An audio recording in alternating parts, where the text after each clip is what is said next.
Today I have the great pleasure of introducing Professor Pinar Keskin, and an assistant professor of economics at Wellesley College. She hails from Turkey, where she graduated summa cum laude from Bilkent University with a BA in economics, and she went on to earn an MA, MPhil, and a PhD in economics at Yale University.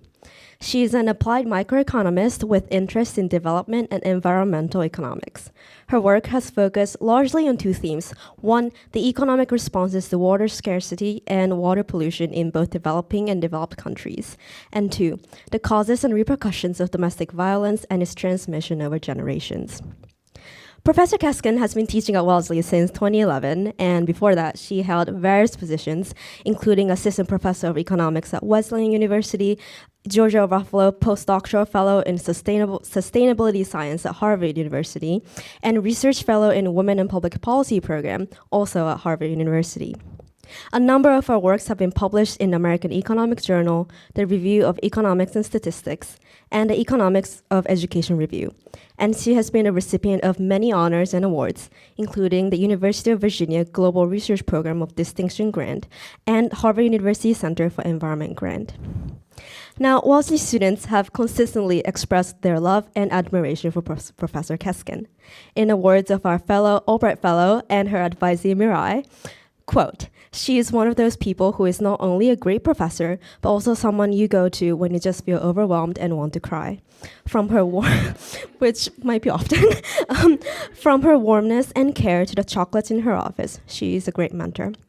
So, we as Albright Fellows and Wellesley students are certainly very lucky to have her with us today. So without further ado, please join me again in welcoming Professor Pinar Keskin. Okay, and I have the pleasure of introducing the following speaker, Dr. Francoise Carre, Wellesley College class of 1975. So after getting her PhD in Urban and Regional Studies from MIT, she directed research for 8 years at the Radcliffe Public Policy Center, where much of her work addressed U.S. work-life challenges and gender issues in labor. She's also notably collaborated with Women in Informal Employment, Globalizing and Organizing, a global research network, on bridging issues of differences in employment between countries with a wide variety of income levels and development levels. Her recent co-authored book, Where Bad Jobs Are Better, Retail Jobs Across Countries and Companies, received a 2017 William G. Bowen Award for Outstanding Book on Labor and Public Policy, and the American Sociological Association 2019 Distinguished Monograph Award for the Labor and Labor Movements section. Dr. Carre currently works as the research director at the University of Massachusetts Boston Center for Social Policy, and her research centers around labor market structure, qualitative differences between employment in developing and developed countries, and how this impacts workers. She says it is impossible to do any of this kind of work without addressing gender issues. So as a Wellesley alum, she talked about her most formative experience at Wellesley conducting research and completing a book project on equal pay and employment opportunities policies for the Center for Research on Women, which is now part of the Wellesley Centers. And this interaction in her undergraduate experience is what drove her to want to work on labor issues in economics. So let's also welcome Dr. Francoise Carre. I am so happy to speak in front of such an awesome crowd. I know some of you from my classes. Hope to have some of you after today. And as I mentioned, actually, I will speak on very similar topics, but in some ways, in some completely different ways. So first of all, I think the morning session was mostly talking about the gender gap. Now, like we talk about gender wage gap, and we try to understand the reasons. But when we switch our focus from developed world to developing countries, there are some other issues maybe we should start paying attention a little bit more. For instance, labor force participation. Olga mentioned that that's getting a bigger and a bigger problem in US as well, but obviously nothing even comparable to the developing countries. So I pulled this from World Bank, and this is basically showing a bunch of developing countries, regions, and the female labor force participation rates in these countries using 1992 data and 2012 data. One thing which is very striking to me is that for any of these countries, I think you can easily see the world averages here. In the world, when we look globally, 1 out of 2 women is part of the labor force. And what I mean with the labor force, they might be actively working or they're actively looking for a job. So they are active participants of the labor markets. But unfortunately, in some parts of the world, like if you look at the Middle East or North Africa, South Asia, probably when you think about India or Bangladesh, my research areas, that number goes down to 30%. So 1 out of 3 women is part of the labor force. And you might think that, yeah, maybe developing countries are just different, no? Like it's not like the other countries. Maybe men are not working as much or they are not looking for jobs as much as well. So the next graph is showing you, actually, there's a huge difference between men and women for these countries. So when you think about the men in developed or developing countries, pretty much 3 out of 4 or 4 out of 5 men are active participants of the labor force. So you would see that for any country, these are a bunch of developing countries that I pulled, for any country, like 80% of the men are active participants of the labor market. But for women, that number is quite low. And once you try to think about this graph, you are like, maybe something going on in developing countries which are keeping women out of the labor force. And I'm not claiming that, I'm not very naive to say that labor force participation will solve all the gender issues in developing countries. First of all, you might believe that, working is not necessarily the best thing for women. We talk about, I think one of you had a question about the utility functions and how people have different priorities. So you might argue that not working can be even better for women in some cases. But I would say that as an economist who worked on developing countries so many years, I can tell you that work brings so many other things with it. So today I will talk a little bit about that as well. Working and having an income may increase also your say within the household. And that brings so many things, both for your own sake, but also generationally. If you have a job, you have your earnings, you have a better say in your daughter's education, for instance. Or you might have a better say in your daughter's marriage decisions. Like you can actually protect your offsprings as well from so many other things that generations of norms will bring. So I would claim that yes, I cannot argue that being a part of labor market is necessarily the best thing for women, but I think there is quite a bit of an evidence suggesting that being an active participant of labor market brings so many other things to the woman.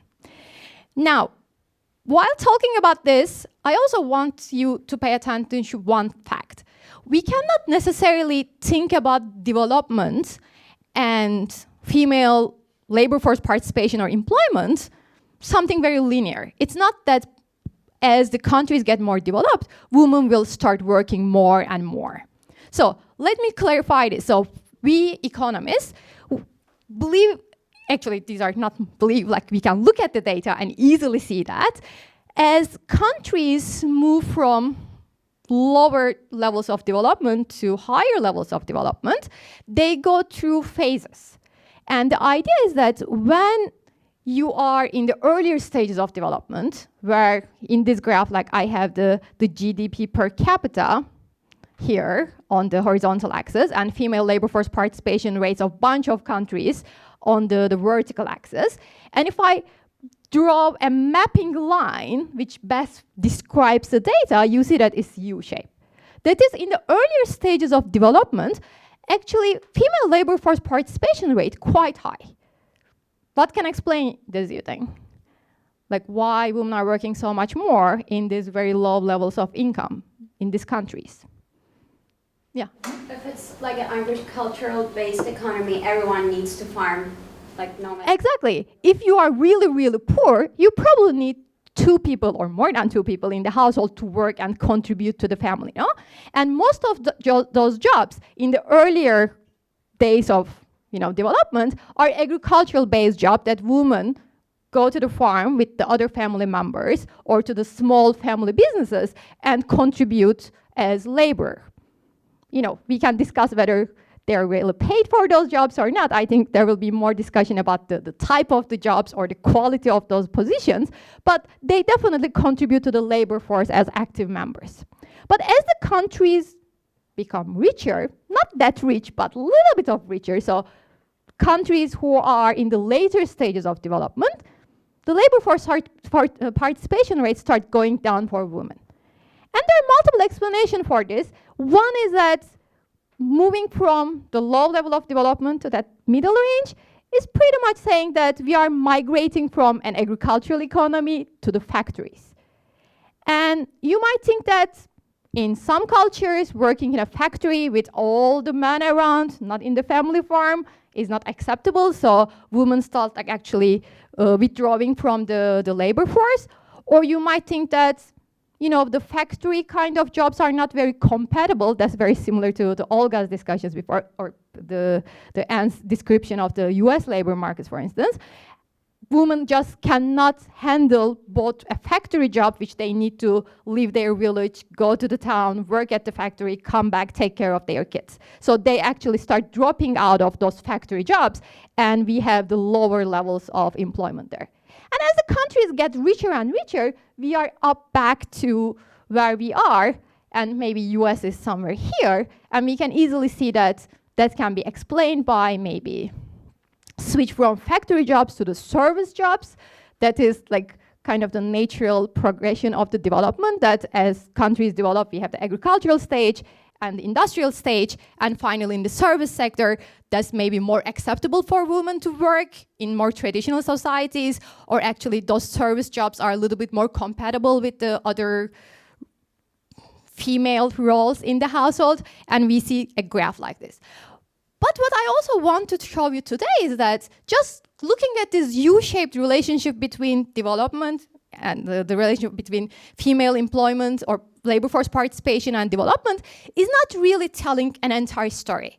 When I look at the data and try to draw the same U-shaped graph over and over again for last couple of decades, I can show you that yes, the U shape is still there. Now we have a similar relationship between development stage and the female labor force participation. But another very interesting fact is that that U-shaped curve is actually shifting up. That means conditional on the income or the per capita income level of the country, every single country is actually having a higher level of female labor force participation rate. And I want to talk a little bit more about that, actually. What can explain this, okay, not groundbreaking, but still increase in the female labor force participation? So one thing I can tell you is that traditionally, countries would follow a very well-defined development process. Again, they start agriculture, then industrialization, and then services. And again, industrial jobs are not necessarily as female-friendly, or the jobs that women wouldn't choose as much. But then, I think what we see in the last couple of decades, at least for the data period that I'm looking at between early 90s to 2011, what we see is that in many developing countries, the trade openness became a thing. And I think that's what Anne teaches for cohorts of Wellesley students, is that as the countries open up for trade, we start seeing some jobs which are not necessarily falling into that middle category of industrialization.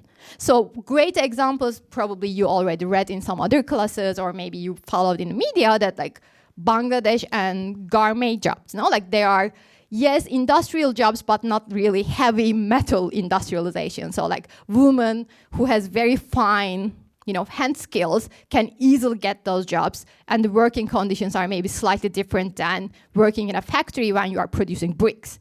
So like the garment industry in Bangladesh is a good example of that. Or in India, you start seeing the call centers.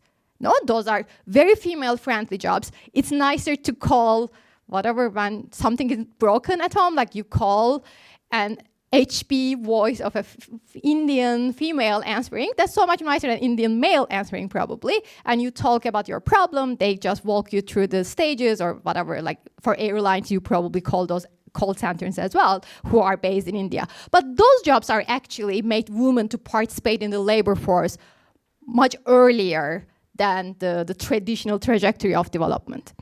And also, that also means that, of course, is leapfrogging, that like certain countries just skip that middle level of the development process.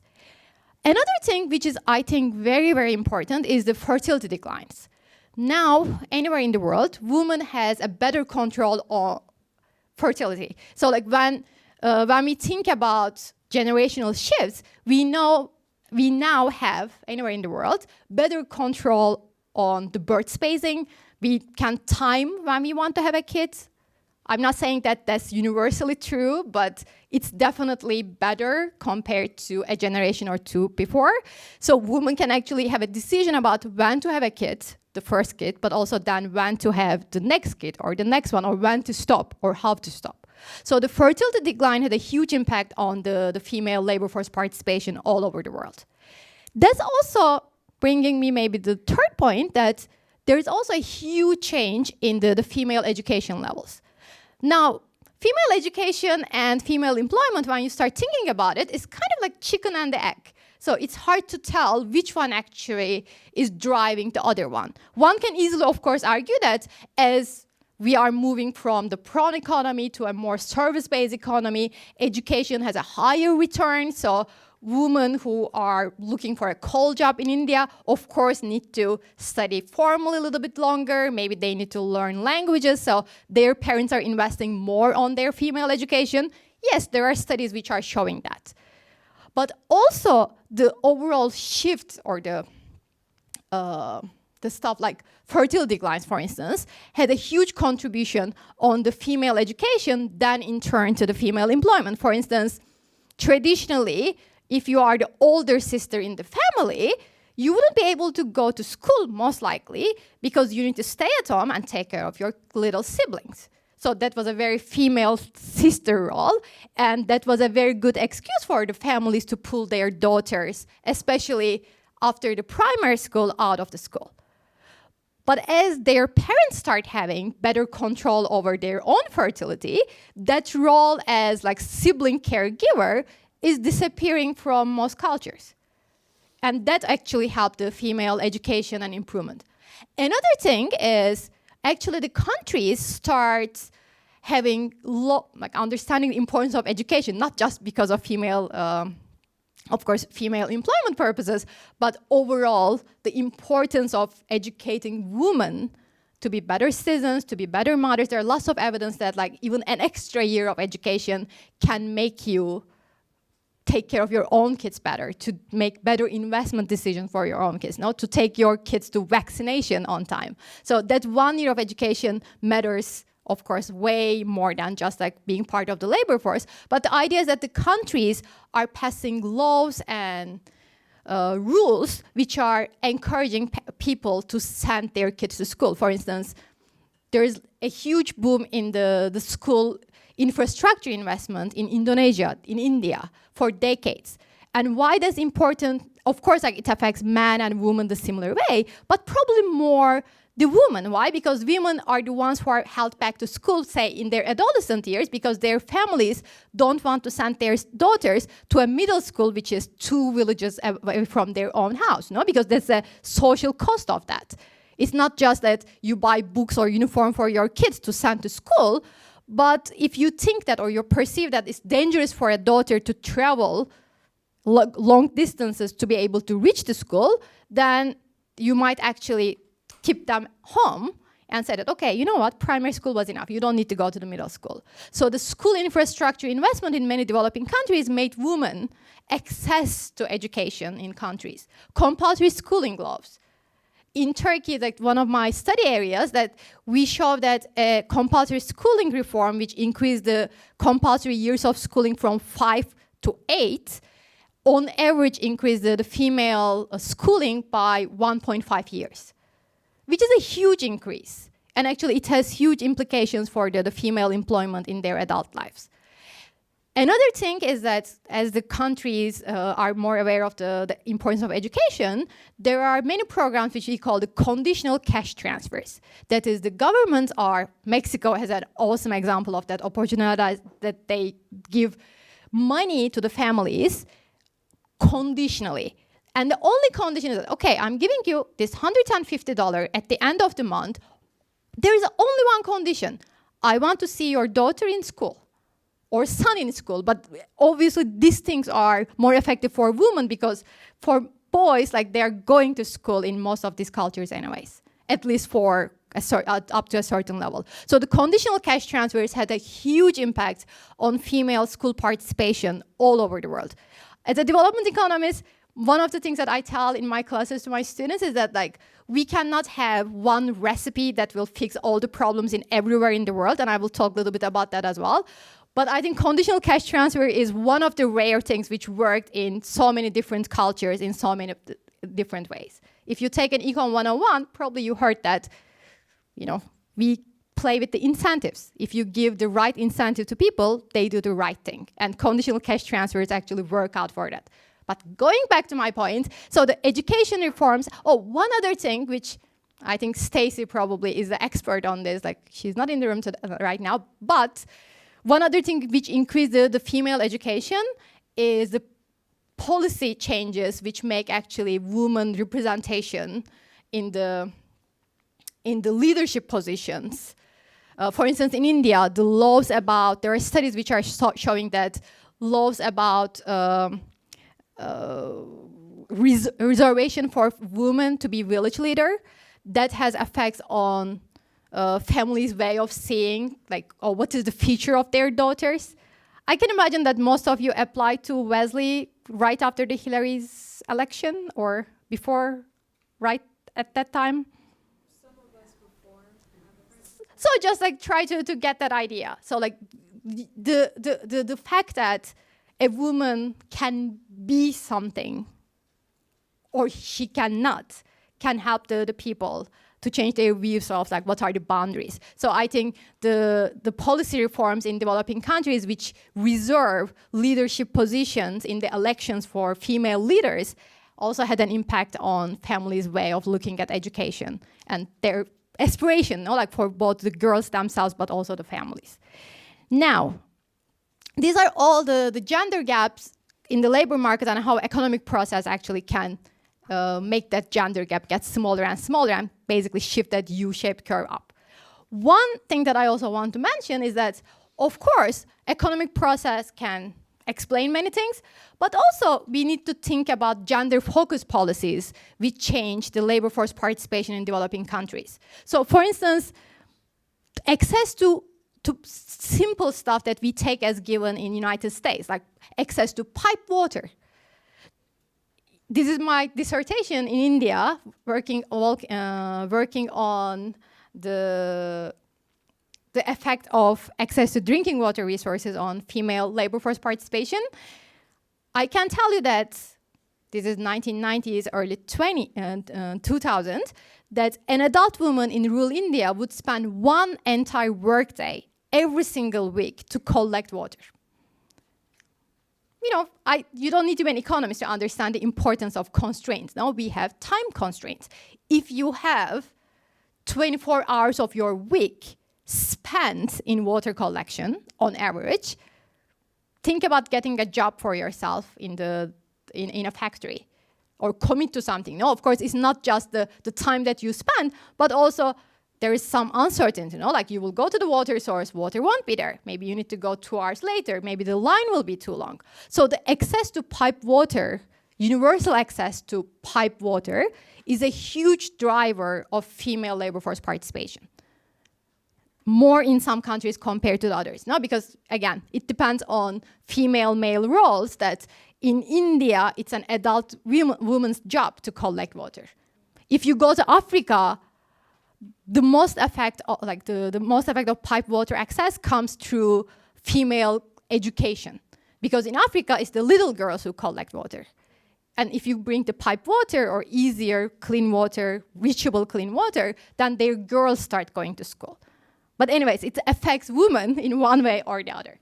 Electrification, similar. Affordable appliances. There is a study in China which showed that, I think it was around 2008 financial crisis, they had a rebate program which made people to own appliances, stuff like fridge or a dishwasher or a washing machine.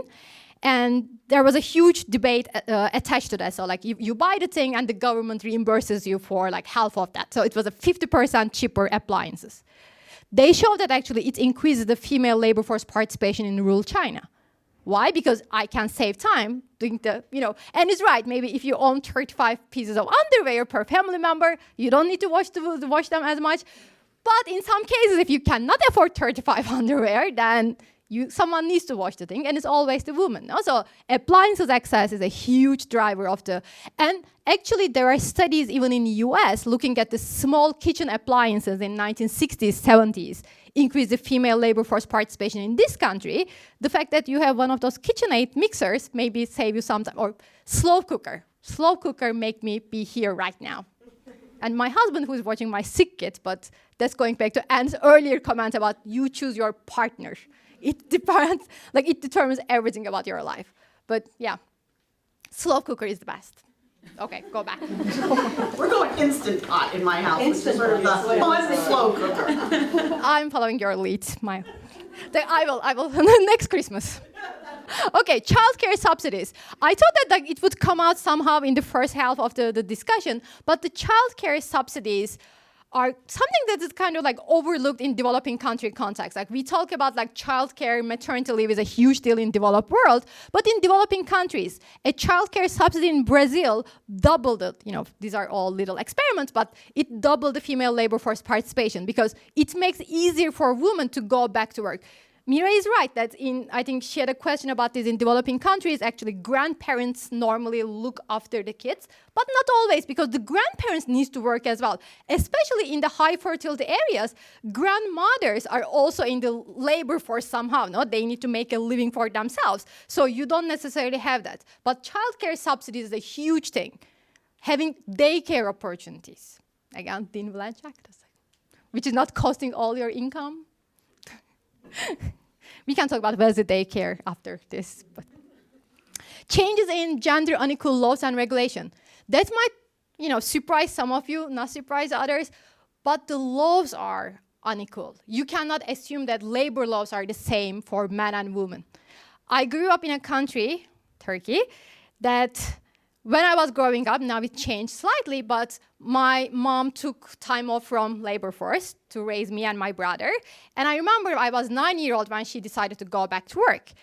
And I vividly remember this conversation happening in my living room, that my mom was telling my father, oh, you need to sign this, because for her to be able to go and work, and she was working for a government, for a ministry, she needs to have a piece of paper which is saying that I allow my wife to work.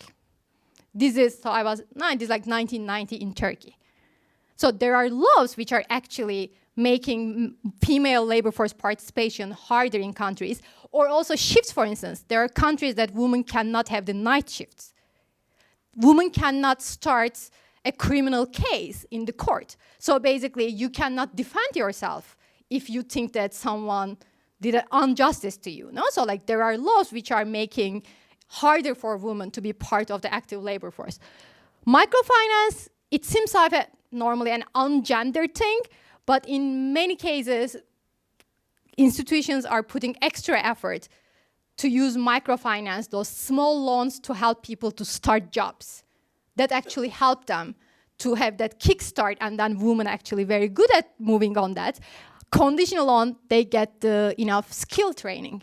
Because unfortunately, women are not great negotiators because nobody teaches them, and that's even a bigger problem in traditional societies. But also, they don't know how to keep books. So microfinance programs show that giving money to women make them to start those jobs, like the little entrepreneurial things, but they just cannot survive in a competitive environment because they don't know how to keep books, they don't know many things about job.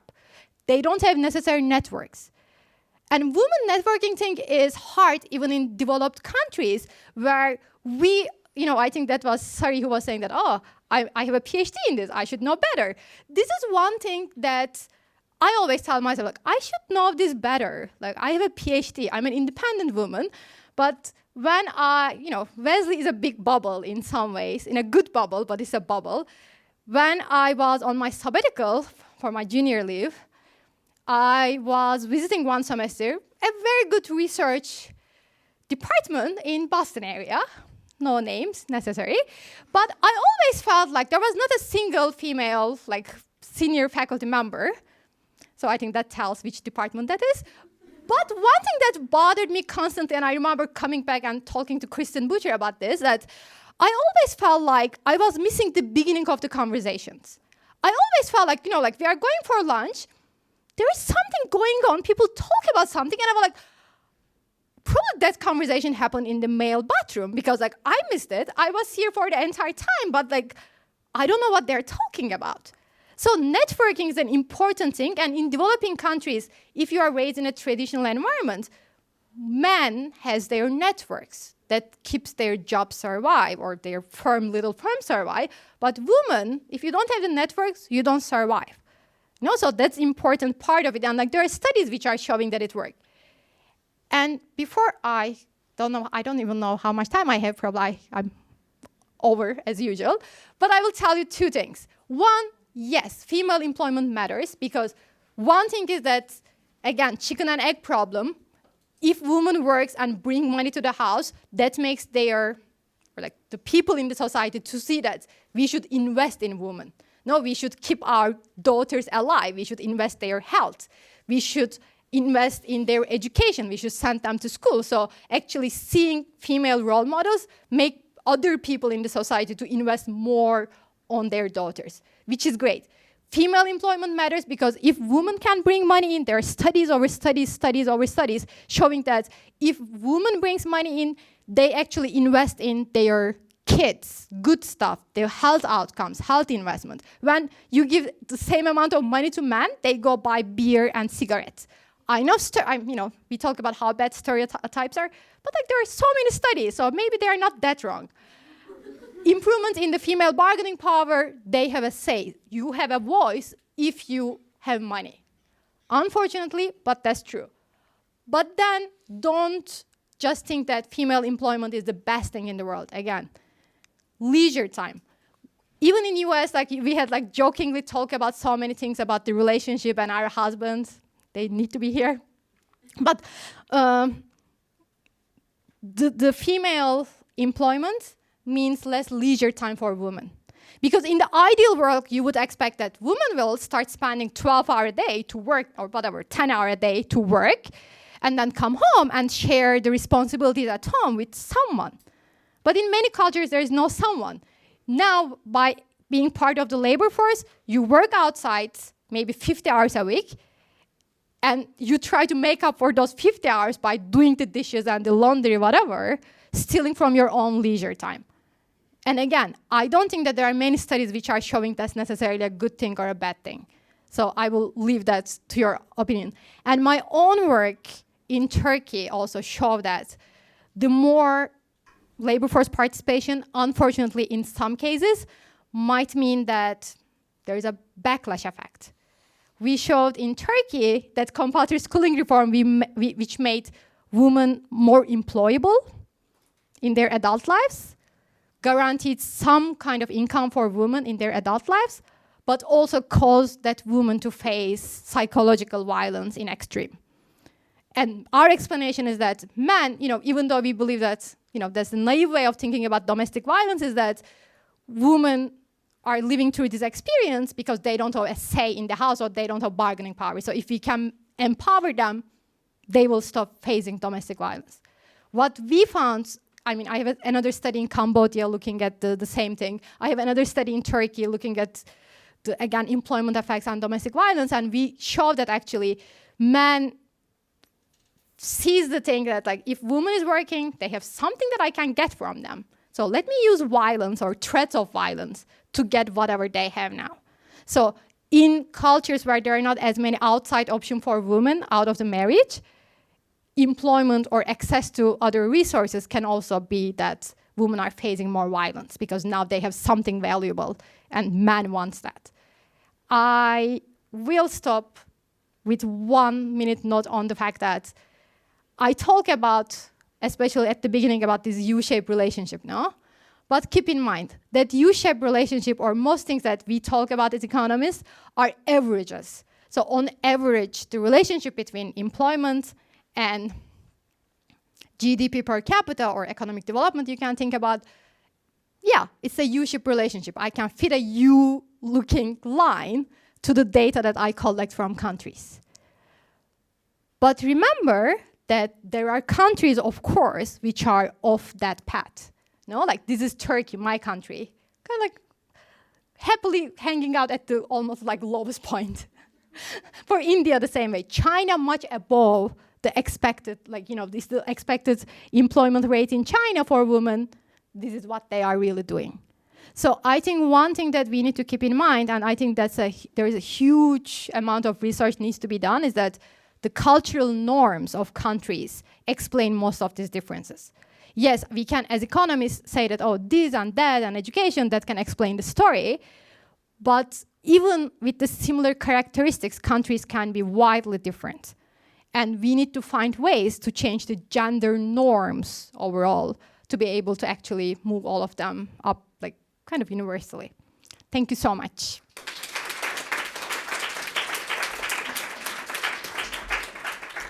So thank you for having me. I'm really glad to be here. I think Wellesley students rock. So this is a good, I think this is the presentations are, between Pinar's and mine are a good sequence for each other. I'm going to speak about the dominant form of employment for women in developing countries, and that's informal employment, and I'm going to talk about what that is, and I'll talk about the factors that drive the quality of these jobs. And you know, these are women in the labor force. They're the ones that haven't had the benefit of a lot of access to education. And so this is very much about their job. And what I want to say, because a lot of these talks are about obstacles and difficulties, is that there actually has been some improvement in women's work since Beijing. And so the other thing I want to say is that I speak really today on behalf of a global research and policy network, which is WeGo. It was mentioned in my introduction by Mia. And that stands for Women in Informal Employment, Globalizing and Organizing. And this is a group that has been alive for 20 years. It brings a multidimensional perspective on women in informal work. It's a network of worker organizations and their federations, together with official statisticians, development professionals, and researchers, both in and out of academia. And I think that matters because I'm probably going to talk more about sort of policy implications and sort of what things look like on the ground and less about aggregates. Just to give you just a general sense about what we do, we have several programs. One is on statistics, which was quite important because these workers needed to be counted and the informal workers needed to be counted. Organization and representation, which is about supporting women's member-based organizations. Urban policy, social protection, and law, primarily about labor law and administrative law, both of which have a direct bearing on what happens to these workers. Just also want to give credit to my senior colleague, Marty Chen from the Kennedy School. She's one of the founders of WeGo, and much of the slides that I use are actually hers. So just let me give you a shorthand about informal employment. It refers to employment that's not covered or insufficiently covered by formal arrangements through work. So they do not have a contribution to pension, which is a kind of a standard for social protection in many countries. Or access to medical insurance through work. They don't have an entitlement to paid paid leave or sick days. So if you think about who you might find in those groups, they are street vendors, home-based workers, women cleaning other people's homes, doing light manufacturing at home, those kinds of things. People who pick recyclables out of trash and sell it for a living. So that's what informal employment is, and that's what I'm going to be talking about. It's a very broad definition, but it'll become much more textured as I go. What it's not is illegal production, like people talk about the shadow economy, or underground production, both of which can be measured, are somewhat measured. But the reason I want to raise it here is because both of these other aspects of types of activities are often conflated with informal employment. In fact, at a just this past May, the ILO, the IMF, the International Monetary Fund, had a statistical forum on the informal economy, and a number of speakers put all those three types of activities together. Okay, but that's important to keep in mind because it affects how they show up in public debates. I'm just going to give a little bit more detail about what this definition of informal employment, because you will hear those words as you go forward in life if you do stuff on employment. There's the informal sector. It refers to the production and employment that takes place in unincorporated, small, or unregistered enterprises. Basically, they're sort of informal enterprises, and it's an enterprise-based definition. There's informal employment is the one I'm going to be talking about. It's all employment without social protection, and this is how it works. There's informal self-employment. These are not payroll people. They might be employers having kind of a small enterprise that's unregistered, or they can be what we call own-account operators, meaning they just employ themselves. For these people, for these women, their job is their enterprise. There's a third category I'll talk about later. And then there's informal wage employment, and that can take place inside informal enterprises, but there's also informal wage employment inside formal enterprise, inside large corporations. They may not be, they do not receive social protection. They're treated differently. So we could talk more about this, but I think that for the purpose of this today, this is probably all that you'll want to hear about right now. So, as I said, there's been some progress, and there's been some progress in measuring informal employment, this kind of group of people. The International Labour Organization in 2018 released a set of cross-national harmonized estimates for informal employment using the micro data file from about 100 countries that were sent in to them. So just to give you some idea of the magnitude of this, about 61% of the workforce in those 100 countries is informally employed. And within it, 56% are self-employed, meaning they're not payroll employees of the kind that we might be familiar with here. In developing countries, which is what we're talking about, 90% of the estimate is 90% of employment is informal. And so what that leads us to think about is to re-examine how we think about labor markets and employment, because it's very different to think of a labor market in a country where the majority of workers are informal and self-employed. And the other thing is that it gets us to rethink gender and economic policies, which is what I'll talk about. The sort of gender and women's economic empowerment I won't have as much to say about now. So what I'm going to cover is first cover what we've learned about the interactions among informal employment, gender, and inequality. And there is gender inequality within the informal workforce. I'll talk about that. But there's also class inequality between informal and formal workers, which economists have a lot to say about. Second, I will kind of talk about how using the concept of intersectionality and talk about the intersectionality of work and social identities of women, and looking at a couple of cases of informal workers. Home-based workers, I'll discuss it in detail, street vendors, a lot of women are. And then do a sum up, I'm not going to do waste pickers because there's no time, and then sum up on sort of what we gain by using this perspective. So just now that I said 90% of employment in developing countries is informal, let's just look a little bit about what it looks like for women. In developing countries, 92% of women are informally employed, according to the International Labour Organization estimates. And I put it, in the three of the Asian countries that are here, women are also almost entirely working informally. Now, what's interesting is that globally, when you do the average across countries, women are not more likely than men to be informally employed. But in developing countries, they are, and it is absolutely the predominant form of employment for them. Then among all then there's a question about how they're employed and how they work. And so this is a table broken down by what we call status in employment, which is standard statistical categories for the labor force. That may be familiar to some of you, but maybe not to others. So for all informal workers, men and women, employers are the smaller group, 3%. So when you think about the self-employed, 3%. Of the workforce is self-employed employers. Own account workers, these are the people that just employ themselves.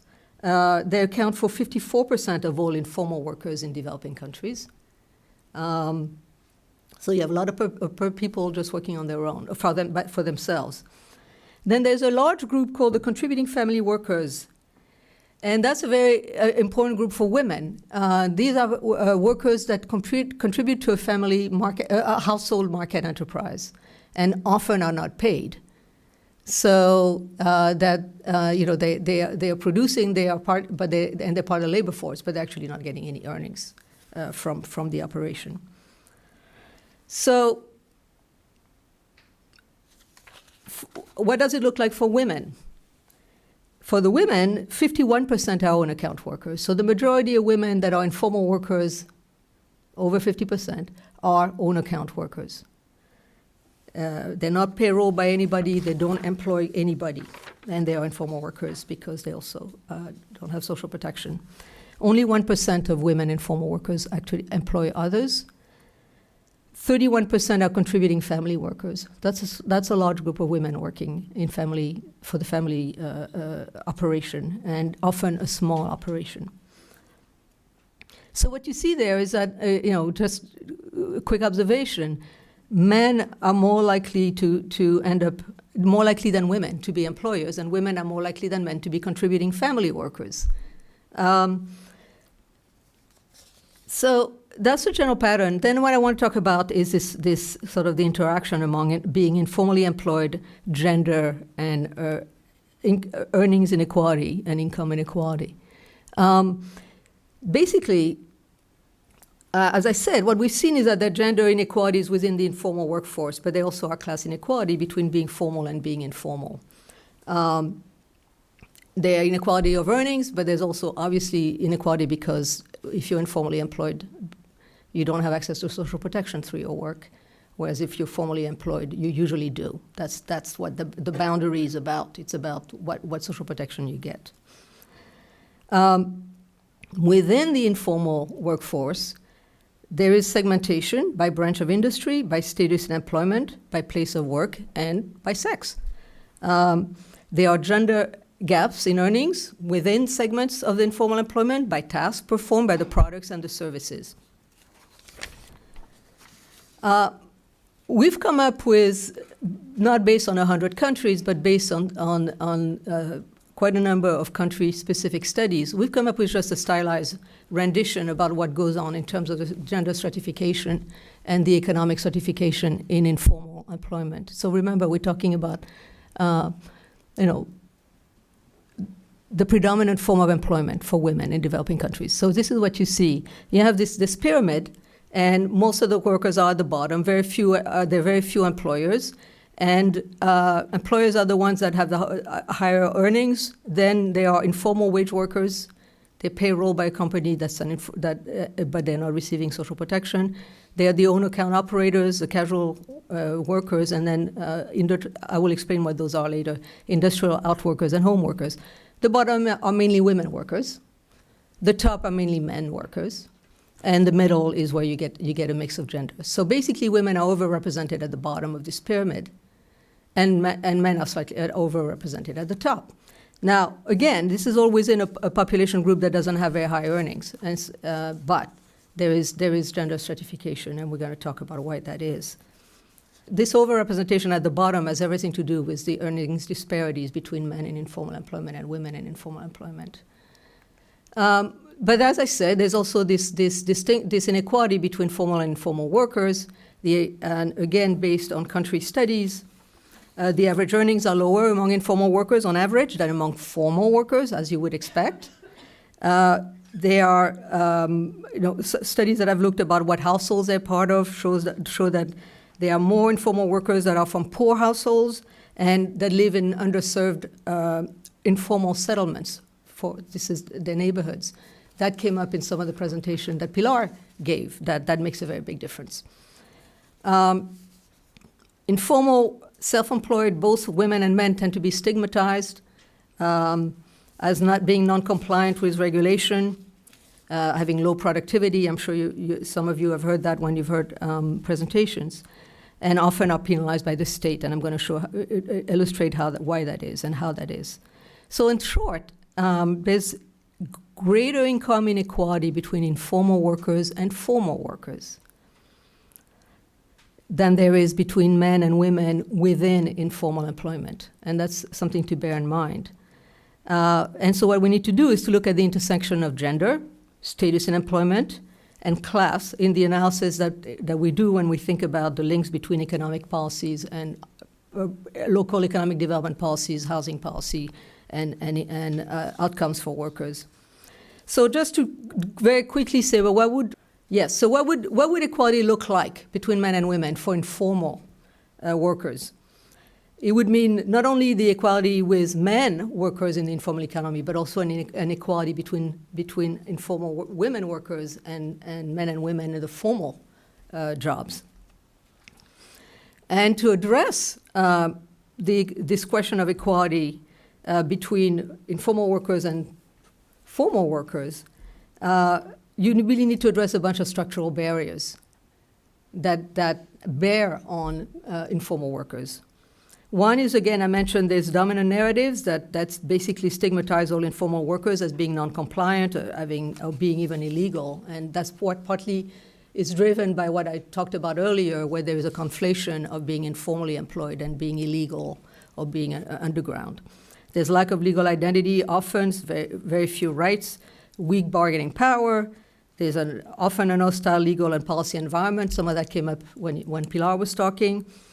And they're often affected by inappropriate economic or urban development policies, which have been designed without the kind of thing, the operation that they have in mind. But to achieve some greater equality between men and women in the informal economy, then you really need to address restrictive gender norms and relationships, as well as gender violence. So that is true for women in general, but it's particularly true for women in formal employment, particularly when it comes to the gender norms and the relationships. And then there's structural barriers, and there's structural barriers that matter, and they matter for women and formal workers as well as men, is a lack of public services. There's greater burden on women when for the unpaid care work, just like Pilar talked about, the time it takes to go get water, the time it takes to do anything when you don't have electricity reliably and you don't have access to transportation, make a difference in the burden of work on women.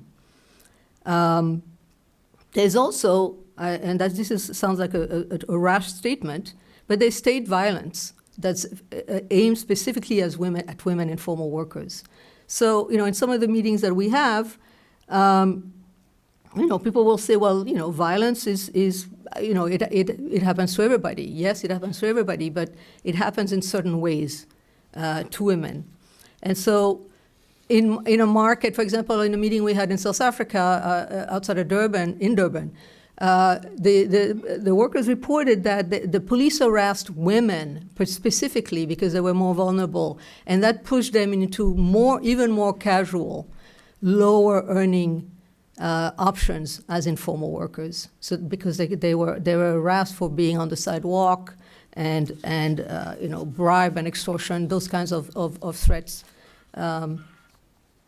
matter. So we thought we would just talk about intersectional analysis as a tool, as a way to sort of spell out exactly what the obstacles and the constraints are on women informal workers. How do we understand their situation? And really what we have to do is to basically recognize they have different identities, and they all are brought to bear on their work experience and ultimately their earnings and those of their households. And these identities bring with them different sources of disadvantage in the market, in the job market, and in the economic activities in which they engage. So as women, they have an identity as women within their household, within their community, and also within their member-based organizations, and that matters. There are some organizations, for example, that mandate that if there are men and women in the organization, whenever there is an outside meeting, at least one woman has to be there. And there are other organizations that don't do that, and that makes a difference. They have an identity as workers within specific segments of the informal workforce. They have an identity as residents of informal settlements with all of that, of what that brings in terms of their day-to-day life. And then they have an identity as member of particular social, racial, ethnic groups. Ethnicity, caste in India, and migrant status as well. And so what we ask ourselves is what identities have the greatest impact on women, informal workers, and why, how and why? And how do these different identities intersect in determining the outcomes for the women today? So let me just give two examples of illustrating how, what we've learned over the years. I'll take the case of home-based workers. Home-based work has a special meaning in informal employment. I mean, I think, I spend most of my time sitting in front of my desk at home, but I'm not a home-based worker, even though there's a confusion about the term a lot, particularly in this country. We don't seem to sort it out. What we're really talking about is that there are men and women that produce from home or from a shed that attached to their home, and they really operate in two kinds of work arrangements. One is that they actually know something about their product, they buy the supplies, they figure out how to do it, and then they actually go and sell it, and they have a modicum of negotiating power over the price.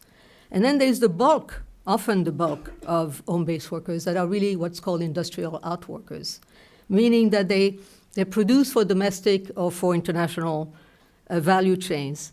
Pilar mentioned garments, embroidery, they make kites, they roll cigarettes, they roll incense sticks. And those workers get supplies from a contractor. And then they take a price, which is usually a piece rate, from the contractor. They have no negotiation power at all. They don't shift. Very often the contractor is in their own neighborhood, and they deal with one person. They never see how much the item gets sold for. And they have several identities. So their gender norms and relationship are reflected in their limited time availability for them and very limited physical mobility. More women do home-based work than men because they can stay at home, and there are demands at home. Because they are women and they're somewhat isolated at home, there's also low valuation of women's work, both by powerful policy actors, but also by the women themselves. Often when we talk about them and we talk about coalescing around some policy demand, they don't see themselves as workers. Now, I've spent 3 days in a home-based worker household in Ahmedabad in India, and the day went from 5:30 in the morning till 10 o'clock at night, because it was a constant stream of work in the middle of performing the domestic chores and taking care of the children. But because there is intermingling, this happened to be a union member, but many of those workers would not necessarily make the connection between a work identity and what they do for home. I'm going to speed up a little bit here. Now, as workers, home-based workers are actually affected by many factors that come into play for men as well. So it isn't about being a woman per se. They're affected by the supply chain dynamics, how much they're paid, but they're affected by some micro-realities of working at home, which is isolation, not knowing what the market is like, what the other prices are. It also kind of tampers or diminishes their ability to act collectively because they're spending so much time by themselves. And they're invisible. They're invisible to policymakers. They're invisible to urban planners often. Macro policies have a role to play, but I won't go into this now. And finally, they have this identity as residents of underserved settlements. It really comes into play in how much they work, what kind of work they can do. They have insecure tenure often in their housing, and the housing itself is of poor quality. They're limited, if any, basic infrastructure. So we heard about water, but electrical supply is a major issue if you're going to be a garment worker and you actually save money to get a sewing machine. What you can produce in one day is going to be severely affected by interruptions. And they have very limited access to public transport when they live in informal settlements. So let me just talk about street vendors. because that's probably the piece of informal work, informal employment that if you travel around the world, you will most readily see, particularly in Africa and Latin America and parts of India and parts of Asia. How do all the identities play out? In terms of, as women, they're very much affected by gender norms, and gender norms drive whether women can work in public space. So we heard from Pilar that it affects whether they can be in the labor force at all. But when they are in the labor force, the gender norms and societal norms and the community pressure will really affect, whether women can be in public space at all and work alongside men in markets, for example. So what we find is that women are much more likely to be street vendors in sub-Saharan Africa, Latin America, and Southeast Asia than in the Middle East and North Africa and some parts of South Asia. So the other thing about street vendors is, and how gender norms matter, is that what we see also is that women are more likely to sell perishable in the street than durables. And perishable vendors tend to be harassed more by the police. They have no stock. They have, they will lose whatever it is they don't sell per day. So it's definitely a lower earning option than selling durable, and men are more likely to be selling durable. As workers, the street vendors are affected by the municipal policies, and which basically decide who can vend where. So they have usually difficulty with getting permits, and there never are enough selling permits to actually operate always with a permit. There is the abuse of authority by local officials and police, as I mentioned. And then there's sector dynamics that impact them, where they have a dependence on wholesalers. And then as residents of underserved settlements, they're street vendors, they're affected by all the things I said about the shortcomings of being in an underserved housing situation. But the vendors have used their house for storing, if they can store and if they have stock. So the house being insecure or unsafe and far from where they work is a major issue. It's not a simple issue. When I visited with street vendors in South Africa, one woman said, I could sell avocados because I have avocado trees in my township, but I can't take them on a bus because there is no bus, and the affordable multi-person cab ruins the avocado because someone is sitting on my bag. And so there was a potential earnings opportunity that she just couldn't have. So instead she would buy supplies from somebody in town and sell in town only, and not be able to make use of what she had at home. So just quickly, I probably don't have to make a big argument in this audience about using intersectionality. I think you all probably get this, but it really is effective and it is relevant for formulating policies that are relevant for informal workers and are not going to overlook them. And the reason why we need this kind of framework for thinking about their work conditions is that in many countries, the common framework for urban economic development and for economic policy more generally, it tends to be blind to informal workers. It tends to be gender blind. It tends to underestimate the economic contributions of all informal workers. Often, not many countries actually measure the contribution of informal work to the gross domestic product. Some countries do, but not many. Those frameworks tend to undervalue the paid work of all informal workers. And they tend to undervalue the work of women, including sometimes even paid work that they do in other people's homes, like domestic work is undervalued as different regulatory regime. And a lot of informal workers are actually informal domestic workers. And again, the stigmatization, as I already mentioned.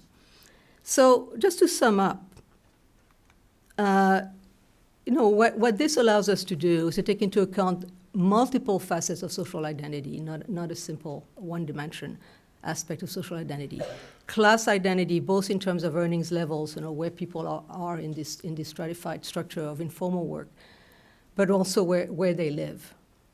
Because the nature of the settlement has a lot to do with the economic activity and the earnings potential. And then the work identity, what branch do they work, whether they work at home or outside of home. and that affects whether workers, how they can work. What I should say, and I'm not spending much time on this at all today, is that in a number of countries, they are fairly large organization of these workers, and the question is around what identity they can be mobilized, and that will really vary. I mean, there's some, as I said, some home-based workers in particular don't always first have to see themselves as workers, and then they might organize in a community, a kind of a geographic grouping, or come up with another way to do it. The largest union of informal workers is the Self-Employed Women's Association in India, which is about a couple million members now. So, what it means in practice and why it's necessary to have these kinds of perspective, or multidimensional perspective, is for formulating policies. And what you do is that you want to have a nested analysis that considers first where workers are in the labor force. Are they in formal employment or informal employment? Where men and women are situated, in particular sectors, and what are the consequences for women in particular, if that's what we're interested in, within different segments of informal employment. Again, what sector are they in? Are they employers? Are they own account workers? Are they informal wage workers, which it tends to be not ideal, but a better earning opportunity. Whether where are they living, and that issue of where people are living is becoming enormously important. It's always been important because of the question of living in underserved neighborhood. But in addition to that, with sort of the so-called modernization of cities and the development of what's called global cities, world cities, informal settlements, squatter settlements are being basically plowed out to make room for hotels. What have been called natural markets or traditional market areas where workers could go and vend are also being relocated to outside. And all of that complicates what you can do with your stock, where you can work, how you can produce. And so finally, obviously the next thing is to look at the particular disadvantages or the particular constraints under which women, informal workers, operate that men, informal workers, don't face. And those are childcare, violence, safety in the street, access to public space, and negotiating power inside the household, as already been mentioned. So that was a lot to say, so thank you.